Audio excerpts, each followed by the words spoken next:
Gold, trusted gold buyers. మీరు తాకట్టు పెట్టిన బంగారాన్ని విడిపించి ఈ రోజు ఉన్న మార్కెట్ ధరకు కొనబడను. నమస్కారం, వెల్కమ్ టు ఐ డ్రీమ్. నేను విజిత.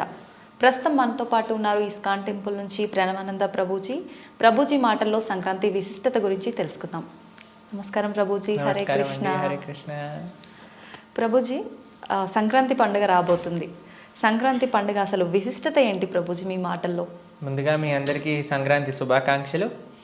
మనకి సంక్రాంతి ఒక హార్వెస్ట్ ఫెస్టివల్గా మనం చేసుకుంటాం అనమాట. పంటలన్నీ చేతికొచ్చే సమయానికి రైతులందరూ కూడా ఎంతో ఆనందంగా చేసుకునే ఫెస్టివల్. దాంతోపాటు ఉత్తరాయణ పుణ్యకాలం స్టార్ట్ అవుతుందన్నమాట. మనకి దక్షిణాయనం ఉత్తరాయణం అని రెండుంటాయి. మన దేవతలకి మన మనుష్యుల కాలమాన ప్రకారంగా 6 నెలలు, వాళ్ళకి రాత్రి 6 నెలలు పగలు. కాబట్టి ఈ సంక్రాంతి నుంచి ఉత్తరాయణము అనే ఒక పుణ్యకాలం స్టార్ట్ అవుతుంది అని చెప్తారనమాట. కాబట్టి this is a very nice time. మంచి సమయం మనం భగవంతుడి వైపు మంచి వింటూ మంచిగా భగవద్భక్తిని ఆచరించడానికి ఒక మంచి సమయం కూడా మనకి ఆరంభమవుతుంది అని అంటారనమాట. మకర సంక్రాంతి, సూర్యుడు మకర రాశిలోకి ప్రవేశిస్తూ ఉంటారు. అందుకు ఆ సంక్రాంతికి మకర సంక్రాంతి అని కూడా మనం విశేషంగా చెప్పుకుంటూ ఉంటాం అనమాట. కాబట్టి మన తెలుగు వాళ్ళకి చూస్తే ఎన్నో సంస్కృతి సాంప్రదాయాలతో కలిగి ఈ పండగను మనం చేసుకుంటాం. ముగ్గులు వేసుకోవటం కానీ, గొబ్బెమ్మలు పెట్టడం కానీ, హరిదాసులు, గంగిరెద్దులు, కైట్ ఎగరేటాలు, పిండి వంటలు, సకినాలు, అరిసెలు. కాబట్టి చాలా పెద్ద విశేషమైన ఉత్సవం మనందరికీ. కొన్ని ప్రదేశాలలో బొమ్మల కొలువులు పెడుతూ ఉంటారు. తర్వాత ఇంట్లోకి అందరు చుట్టాలు వస్తూ ఉంటారు. ఇట్స్ భగవంతుడు మన సనాతన సాంప్రదాయంలో అండి ఒక అద్భుతమైన విషయం ఏంటి అని అంటే, ఏ ఉత్సవం చేసుకున్నా సరే భగవత్ సంబంధమై ఉంటుంది. చుట్టాలు వచ్చారు, ఇంట్లోకి అందరు వచ్చారు అని అంటే ఇప్పుడు అందరు కూర్చొని సినిమాలు సీరియళ్ళు చూస్తున్నారు, కానీ ఇంతకుముందు అలా ఉండేది కాదు. అందరూ కూడా భగవంతుడు ఆరాధన చేయటం, అందరు కలిసి ముగ్గులు వేసుకోవటం, చక్కగా కైట్స్ ఫ్లై చేసుకోవటం. వీటన్నిటిలో ఏంటి అని అంటే, మన సనాతన సంస్కృతిలో ఎన్ని విశేషమైన పండుగలు ఏ విధంగా అంటే అందరినీ సమాజంలో దగ్గరికి తీసుకొచ్చి ఆ బంధుత్వాలు, ఆ సంబంధాలన్నిటినీ కూడా ప్రేమపూర్వకంగా మనం చక్కగా ఎలా నిర్వర్తించాలో అందరినీ కలిపే పండగలు మన పండగలు అన్నమాట. కాబట్టి నెల రోజులు తిరగంగానే ఇంకో పండుగ వస్తుంది. ఎందుకంటే వీఆర్ ఆల్వేస్, సనాతన సంస్కృతి ఎప్పుడైనా సరే అందరినీ కలుపుకుంటూ ముందుకు తీసుకెళ్ళటంలో బిలీవ్ చేస్తుంది. ఏ పండగ, ఏ ఉత్సవం అయినా సరే మన ఇంటికి రావటం, అందరితో కలవటం, మంచి మాట్లాడటం. మీకు ఒక సజెషన్ ఏంటి అని అంటే, అందరూ కలిసి ఉన్నప్పుడైనా మన నిత్య పార్ట్నర్, మన ఫోన్ కొద్దిగా పక్కన పెట్టి బంధువులతో మాట్లాడటం, వాళ్ళని చక్కగా వాళ్ళతో సమయాన్ని స్పెండ్ చేయటం, అలా మనం చేసుకోవాలి. కాబట్టి అందరితో కలిసి భగవంతుడి యొక్క ఆరాధన చేసుకుంటూ చక్కగా నైవేద్యాన్ని భగవంతుడికి సమర్పణ చేసి అందరితో పంచుకుంటూ ఎంత చక్కటి సంస్కృతి సాంప్రదాయం మనం చూస్తాం. ముగ్గులు వేసుకోవటం, హరిదాసులు రావటం, కృష్ణ భగవన్ నామాన్ని కీర్తిస్తూ వాళ్ళు వెళ్తారు. గంగిరెద్దులు, ఇంతకుముందు ఇవన్నీ చూసేవాళ్ళు, కానీ ఇప్పుడు అన్ని చోట్ల డీజేలు, బాలీవుడ్ సాంగ్స్, వాటి తప్ప ఇంకేం కనిపించట్లేదు. కాబట్టి ఎవ్రీ ఫెస్టివల్ మనం మార్చేసుకుంటూ ఉన్నాం, మన సంస్కృతిని డిస్ట్రాయ్ చేస్తూ ఉన్నాం అనమాట. అలా కాకుండా అట్లీస్ట్ ఇలాంటి ట్రెడిషనల్ ఫెస్టివల్స్ వచ్చినప్పుడు మన ట్రెడిషన్స్ వైపు మనం వెళ్ళడానికి ప్రయత్నం చేద్దాం. Traditional clothing, traditional music, traditional food, in the sense everything should be traditional. అప్పుడే మనం కాపాడుకున్న వాళ్ళం అవుతాం ఈ సంస్కృతి సాంప్రదాయాలన్నింటినీ కూడా. ఇప్పుడు మనకు ఇప్పుడు అనిపించవచ్చు, పర్వాలేదులే కొంతమంది చేస్తున్నారు కదా అని. కానీ నెక్స్ట్ జనరేషన్ అప్పటికి సంక్రాంతి ఉండాలి, అప్పటికి హరిదాసులు ఉండాలి, అప్పటికి గంగిరెద్దులు ఉండాలి, అప్పటికి ముగ్గులు ఉండాలి, అప్పటికి గొబ్బెమ్మలు ఉండాలి, అప్పుడు కైట్స్ ఒక్కటి ఉంటుందండి. ఎందుకంటే మన వాళ్ళ ఏమంటాం దీన్ని, ఒక ఆనందం, ఎంజాయ్మెంట్ కదా, అందుకోసం. కాబట్టి just don't keep things which gives you happiness, but we should also strive to keep our culture alive. కాబట్టి మనం కూడా మన సంస్కృతి సాంప్రదాయాలు ఎంత వీలైతే అంత సంరక్షించడానికి ప్రయత్నం చేస్తూ ఉందాం. 10 మంది కలిసినప్పుడు మంచిగా మాట్లాడడానికి, మంచి విషయాలు మాట్లాడుకోవడానికి, మంచిగా మన సంబంధములు గట్టిగా ఏర్పరచుకోవడానికి ఒక మంచి ఆపర్చునిటీ. చాలామంది ఊర్లకు వెళ్తూ ఉంటారు. ఊర్లకు వెళ్ళినప్పుడు మీ కుటుంబ మర్యాదలు ఏంటి, ఆ సంస్కృతి ఏంటి, ఆ సంప్రదాయాలు ఏంటి, అక్కడ ఉండే ఆలయాలు ఏంటి, అక్కడ ఉండే విశిష్టత ఏంటి, వాటిల్లో టైం స్పెండ్ చేయండి. హైదరాబాద్లో ఉన్నప్పుడు మేము సినిమానే చూస్తాము, ఊరికి వెళ్ళినప్పుడు కూడా మేము సినిమానే చూస్తాం. హైదరాబాద్లో ఇన్స్టాగ్రామ్ చూస్తాం, ఊరికి వెళ్ళాక ఇన్స్టాగ్రామే చూస్తాం. అంటే ఊరికి వెళ్ళటం ఎందుకు, హైదరాబాద్లోనే చూసుకోవచ్చు కదా. అవును ప్రభుజీ. కాబట్టి ఎక్కడికి వెళ్ళినా సరే we should be experiencing that moment. Right. కాబట్టి అది ఎప్పుడైతే మనకు వస్తుందో అప్పుడు I think we will make a good change in the society.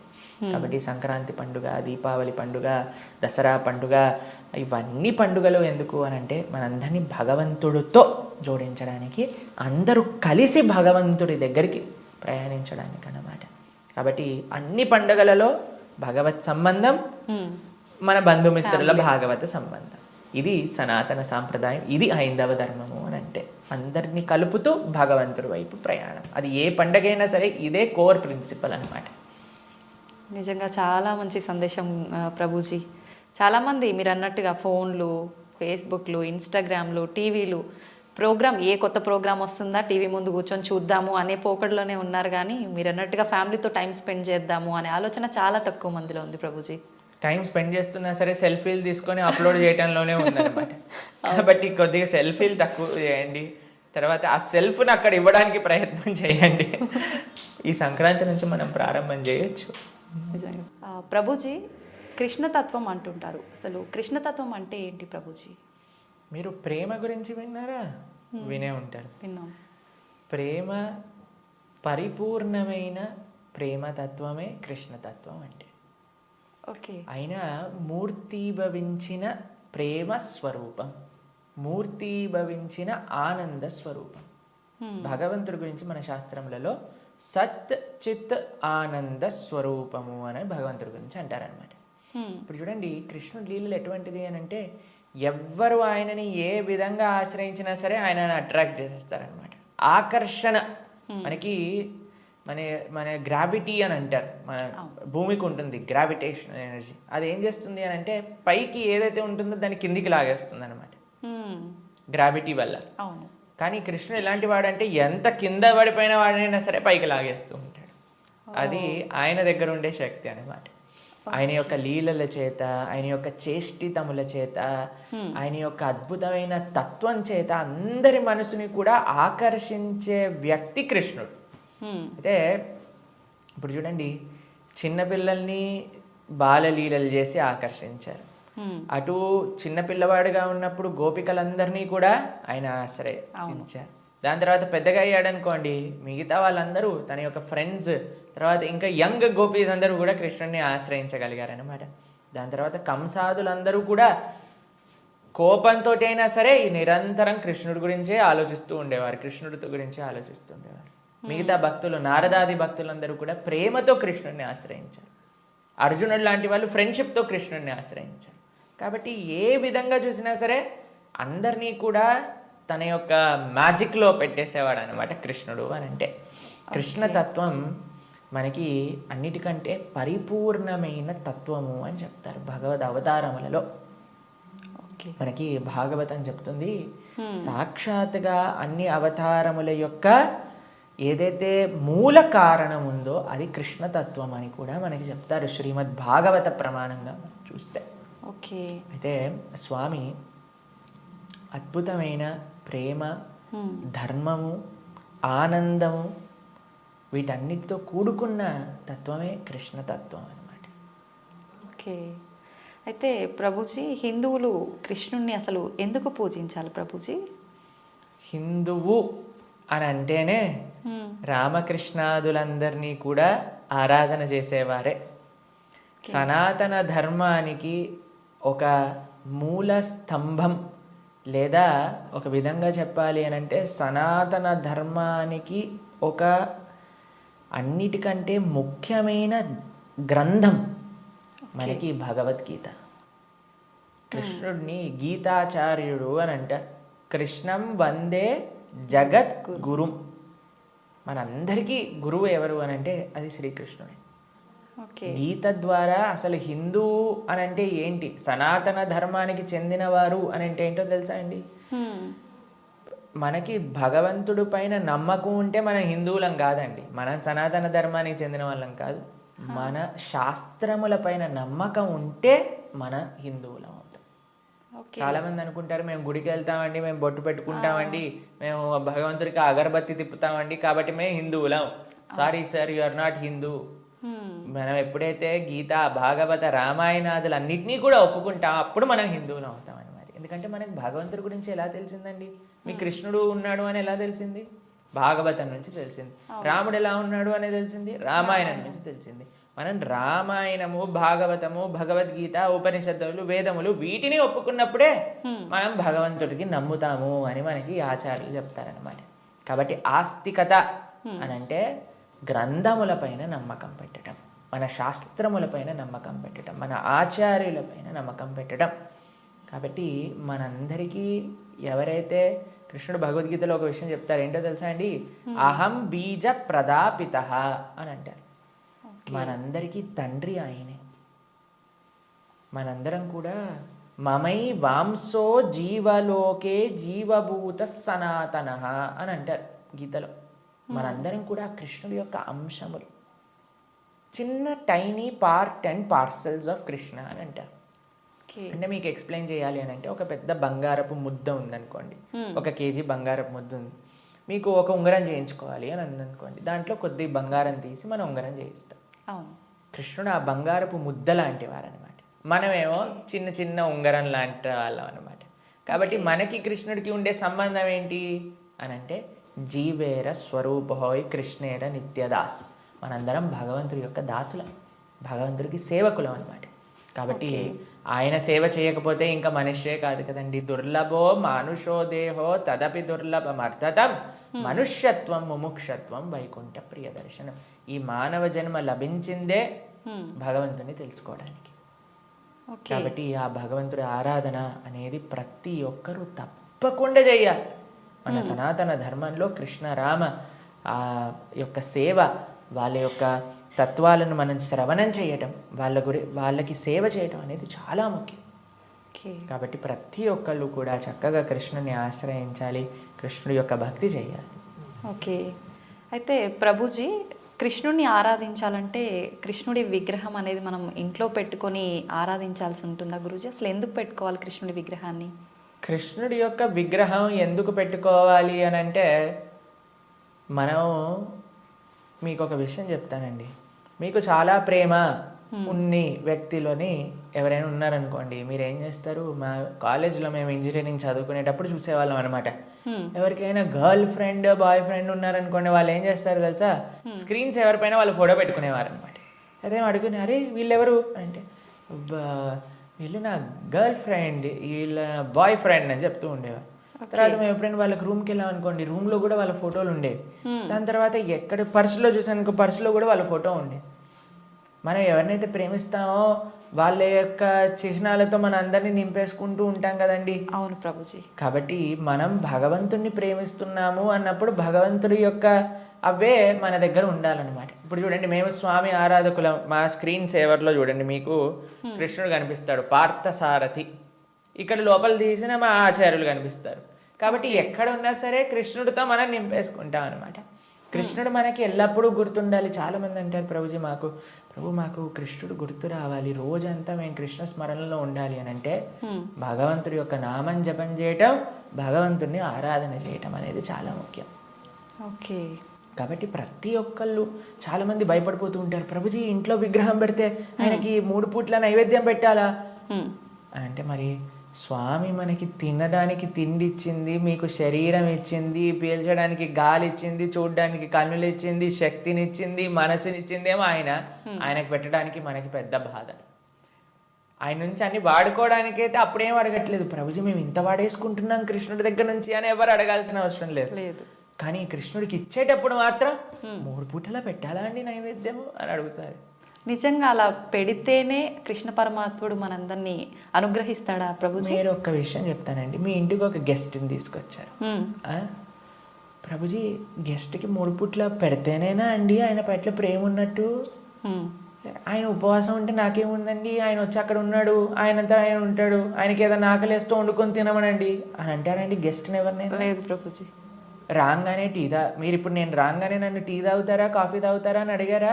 అవును ప్రభుజీ. మరి అడగకుండా పర్వాలేదులే ఈయన వచ్చాడు కదా, ఈయన ఇష్టం ఉన్నట్టు ఈయన ఉండి ఈయనని కూర్చొని ఈయననే మైక్ సెట్టింగ్ చేసుకొని ఈయననే షూటింగ్ చేసుకొని వెళ్ళిపోని ఇవ్వండి అంటారా? లేదు ప్రభుజీ. కాబట్టి మనం ప్రేమతో భగవంతుని పిలిచినప్పుడు, భగవంతుడు వచ్చినప్పుడు ఆయనకి సేవ చేసే బాధ్యత కదండి మనకి.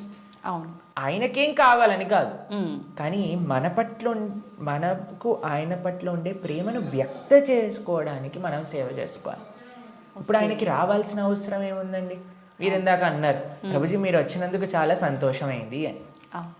కాబట్టి మనము మనలాంటి ఏదో చిన్న వ్యక్తి ఒకళ్ళ దగ్గరికి వెళ్తేనే మనం సంతోషపడుతున్నామే, అఖిలాండ కోటి బ్రహ్మాండ నాయకుడు మన ఇంటికి వచ్చాడు ఒక విగ్రహ రూపంలో మన సేవ స్వీకరించడానికి అని అంటే ఎంత ఆనందంతో మనం స్వామిని స్వీకరించాలి చెప్పండి, ఎంత విశేషంగా స్వామిని ప్రేమించాలి చెప్పండి. అవును ప్రభుజీ.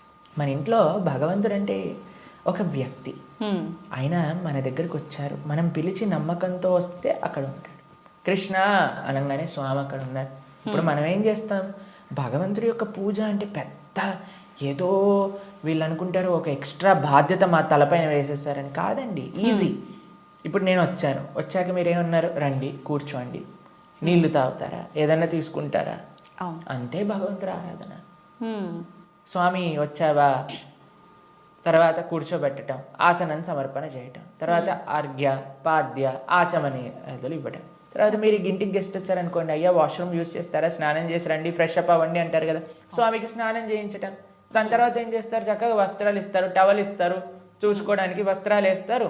అయ్యా హాయిగా కూర్చోండి, మీకు భోజనం తయారు చేసి వచ్చాం, చక్కగా రండి, టిఫిన్ చేయండి, భోజనం చేయండి అని చెప్తాం. భగవంతుడికి నైవేద్యం పెట్టడం, అంతే పూజ అంటే. ఇంట్లో కంగారు పడిపోయి అయ్యా మా ఇంట్లో కృష్ణుని తెచ్చుకుంటే మేము ఏమేం చెయ్యాలి, మా సమయం అంతా పోతుందా?